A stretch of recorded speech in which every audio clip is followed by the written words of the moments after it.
waan qaama jabeessa sammuu guddisa nama waliif fide hariiroo cimsa daawwata bohaarsee kaasee amansiisa aadaa calaqqisee diinagdees guddisa ispoortiin fayyaadha ispoortiin nagayaa ispoortiin guddina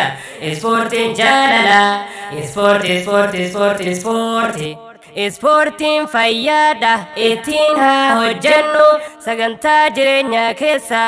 haa buufannu dhaloota guddatoo fakkii akka taanu bakka jirru maraa ispoortiif haa kaanu bakka jirru maraa ispoortiif haa kaanu ispoortiin fayyaadha ispoortiin nagayaa ispoortiin guddina ispoortiin jaalala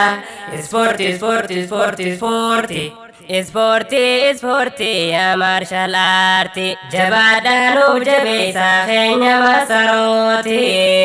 ispoortii barannee barsiisuuf jirra qeerroon oromooti ispoortii yaa maarshaal aartii jabaadhaanuuf jabeessaa keenya masarooti ispoortii barannee barsiisuuf jirra qeerroon oromooti eebbifamoo martoo bagatti geessaani guyyaan irraa kunii gammachuu keessaani koongiraajuleeshin hundumti keessaani eebbifamoo martoo bagatti geessaani guyyaan irraa kunii gammachuu teessaani baga gammaddanii hundumti keessaani baga gammaddanii hundumti keessaani